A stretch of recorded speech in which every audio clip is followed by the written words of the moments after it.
What if I told you that the Pied Piper of Hamelin was never just about rats or music, but about the most hidden desire of adults?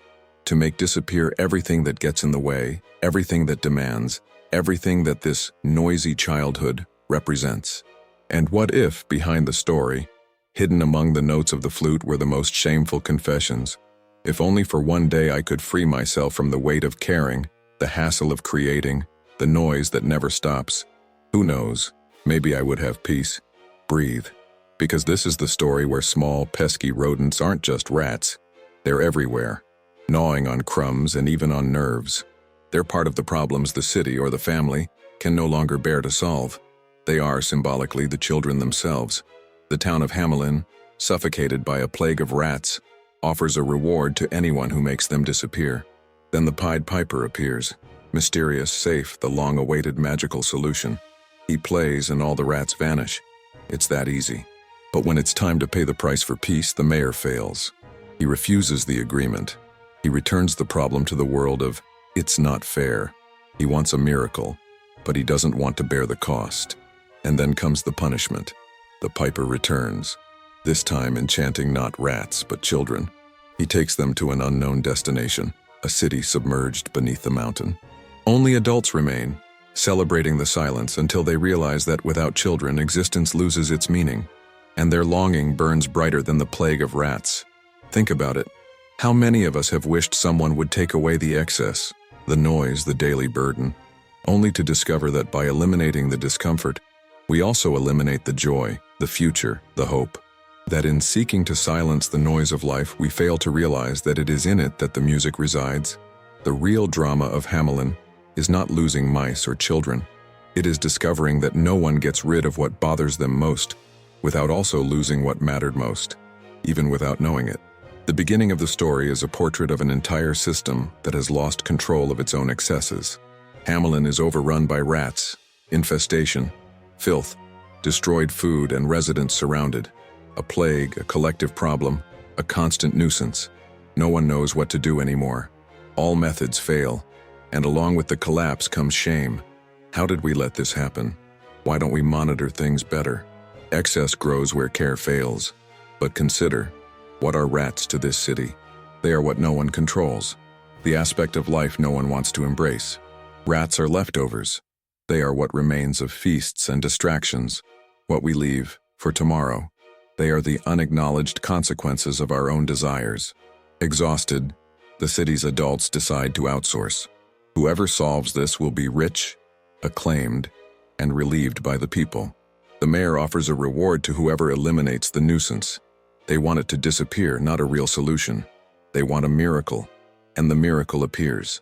The mysterious flutist emerges as every improvised savior, someone who appears when one's own responsibility has evaporated. Without discussing method, he simply demands, "Pay me later." The city agrees, regardless of the future price. At the sound of the flute, all the mice follow the man and enter the mountain, disappearing forever. Collective relief. The city is clean, order is restored. It feels like a celebration. But that's where the tale strikes its first blow. To get rid of the rats, simply pay the price.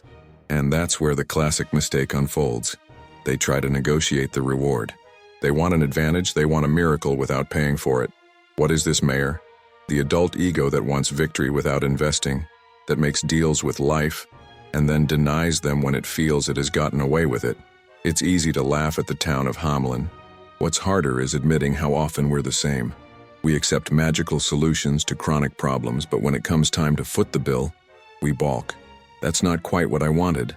I thought it was too expensive. Can I pay later? But every magic has its revenge, and when the flutist realizes his price has not been paid, the music changes. Dissatisfied, the piper returns. The mayor, thinking he's the smartest man in town, is already celebrating. There are no more rats, only joy. But a society, like a family, that gets rid of the inconvenience without paying the price, invariably loses what is most precious to it. This time, the flutist plays a different tune, not for mice, but for children. The chord is irresistible, a melody never before heard. The children, until then irrelevant in the adults' daily lives, feel called. They follow the flutist mesmerized. The adults notice nothing until they realize the houses are too silent, the streets empty, the future disappearing before their eyes. Think about how many times in life the most important things simply get lost while you're busy solving smaller problems. In the blink of an eye, everything that was noise becomes absence. The parents run, but the music is louder. The piper carries the children away, all except a lame boy who can't keep up. Here, the tale presents a tragic contradiction. The only happy one is also the loneliest. The lame boy, unlike the others, envies those who have passed away, because the music promised the so-called kingdom of abundance, the paradise of endless desires, the place where all suffering would be exchanged for celebration. He wanted to be taken too. He wanted to be healed. He wanted to disappear from the world that had always demanded too much of him. Ultimately, it's about the promise adults make to children that one day life will be different. In a place where no one works, no one feels pain, no one cries. The myth of future happiness. But only those who go along with the pack, with illusion, with abandon, reach it. Silence descends. The void reacts. Parents realize too late that the children's noise, the disturbance, the mess were signs of life, not of trouble. The city achieved the peace it desired, but at the cost of hope. And it discovers, nothing matters when the future is empty. The deep meaning of this fable lies in its ambivalence. Children are sources of joy and burden in their parents' lives. How many parents have never wished, even for a few seconds, for a few minutes of silence, peace and time alone? How many have never thought, when exhausted, if only someone could take all this work away for just one day? Modernity has advanced, and being a father today is no longer an obligation. It's a choice. It's a negotiation between the desire for autonomy and the desire for perpetuation. The Pied Piper of Hamelin exposes the dark side of this desire, the fantasy that it would be cheaper, more practical, and less work to not have children. Fewer sleepless nights, less expense. More time, more money, more peace. But the story takes its toll early. When the discomfort goes away, one realizes how much it was missed. And what's more, how much the noise was life. How much the future depended on those who are gone. The city of Hamelin comes to an end crying for the children it lost, just as any adult at some point is faced with the silence of an empty house and understands that the freedom gained does not fill the hole left by the absence of what once weighed so heavily. The flutist here is also a metaphor for fate. It takes away what we fail to value. It takes away the future when we fail to invest in the present. It takes away the essentials when we try to make do with every payment due in life. We pay emotional fines when we deny reciprocation to those who support us. Our ingratitude returns to take away the very thing we most wanted to protect. The Pied Piper of Hamelin tale isn't just about awakening to the value of children. It exposes the dual nature of all human coexistence. While we long to silence what weighs us down, we also know at some point that there's only purpose in the noise of growing up. Families, cities, groups, all walk this paradox. Effective administrators are not those who eliminate problems, but those who transform them into an explicit part of the social compact. Raising children, or any collective project, is learning to deal with the discomfort, investing energy, money, and time in something that will only bear fruit if many people are willing to share the burden. Hamelin's mistake was not keeping the pact, not sharing the payment, trying to win without giving back. And this is the lesson. For childhood to exist, there must be real investment. Not just a desire for celebration after the math is done. There must be payment, material, emotional, political, symbolic. There must be commitment to the future, even if it costs the illusory peace of the present. Parents who build tranquility only through absence are creating a city that will regret its own silence. The rats, the children, the noise, they are all faces of the same dilemma. What bothers us today is what sustains us tomorrow. True progress means keeping reciprocity alive. Payment isn't immediate change. It's a bet on what's to come. It's not about market fairness. It's about keeping the song rolling so future generations can dance. The Pied Piper of Hamelin warns, every inconvenience has value.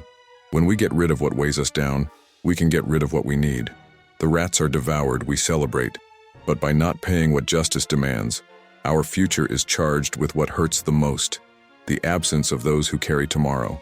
This is how families, homes, couples, cities are. The desire for peace cannot come at the cost of losing hope, noise, and life pulsating between mistakes, chaos, and complaints. Hamelin ends empty, and sometimes we do too. Let the lesson resonate. Don't deny the agreement with those who sustain your future. Value your children, your work, your affections, even when they take up too much of your time. Pay for what you want to keep. Understand that no hope remains free forever. And never confuse silence with joy, because what we have that is most precious is what takes the most work to maintain. If this story made you better understand the value of childhood, noise, and daily hassles, subscribe to the channel now. Activate the bell so you never miss other stories that will make you rethink family, bonds, and all the desires hidden behind silence. Share this with anyone who thinks children are just a burden, or with anyone who needs to rediscover the beauty of a noisy house, of a future built together. Tell me in the comments, what have you tried to eliminate from your life and then realized you missed it? Have you ever paid the price for refusing a deal with the future? Who is the Pied Piper or the mouse in your personal story? I'm here to read, learn, and continue living while there's still noise, promise, and dreams in the air. Until the next story. Until the next time you decide to pay, invest, and not lose, even if the price of the inconvenience seems too high.